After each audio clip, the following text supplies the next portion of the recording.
Handog ng pagpaparangal sa Panginoon. Ikalawang kabanata. Kapag may nag-aalay ng handog ng pagpaparangal sa Panginoon, gagamitin niya ang magandang klaseng harina at lalagyan niya ng langis at insenso. Dadalhin niya ito sa mga paring mula sa angkan ni Aaron. Kukuha ang pari ng isang dakot na pinagsama-samang harina at langis, at susunugin niya ito sa altar kasama na ang insenso na inilagay sa harina. Susunugin niya ito na pinakaalaala sa Panginoon. Ang mabangong samyo ng handog na ito sa pamamagitan ng apoy ay makalulugod sa Panginoon. Ang natirang harina ay para kay Aaron at sa kanyang angkan. At ito ang pinakabanal na bahagi na mula sa handog sa pamamagitan ng apoy para sa Panginoon. Kapag may naghahandog ng tinapay na niluto sa hurno para parangalan ang Panginoon, kailangang gawa ito sa magandang klaseng harina at hindi nilagyan ng pampaalsa. Maaaring maghandog ng makapal na tinapay na hinaluan ng langis o ang manipis na tinapay na pinahiran ng langis.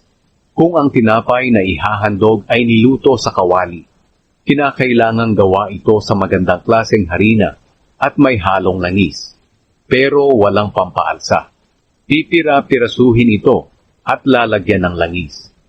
Ito'y handog ng pagpaparangal.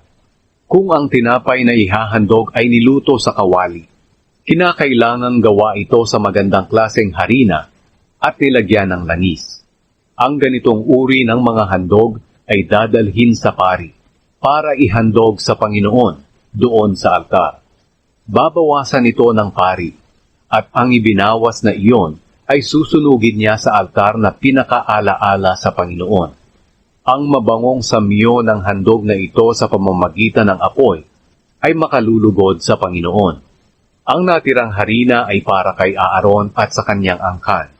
At ito ang pinakabanal na bahagi na mula sa handog sa pamamagitan ng apoy na inihandog para sa Panginoon. Huwag kayong mag-alay ng mga handog na may pampaalsa bilang handog ng pagpaparangal sa Panginoon. Dahil hindi kayo dapat magsunog ng mga pampaalsa o pulot sa inyong pag-aalay sa Panginoon ng handog sa pamamagitan ng apoy. Maaari ninyong ihandog ang pampaalsa o pulot bilang handog mula sa una ninyong ani, pero huwag ninyong susunugin sa altar. Lagyan ninyo ng asin ang lahat ng inyong handog ng pagpaparangal, dahil ang asin ay tanda ng inyong walang hanggang kasunduan sa Panginoon. Kaya lagyan ninyo ng asin ang lahat ng inyong handog. Kapag maghahandog kayo mula sa una ninyong ani para parangalan ang Panginoon, maghandog kayo ng mga giniling na butil na binusa. Lagyan ninyo ito ng langis at insenso. Ito'y handog ng pagpaparangal. At mula sa handog na ito'y kukuha ang pari ng giniling na butil na nilagyan ng langis at insenso at susunugin na pinakaalaala sa Panginoon. Ito'y handog sa pamamagitan ng apoy para sa Panginoon.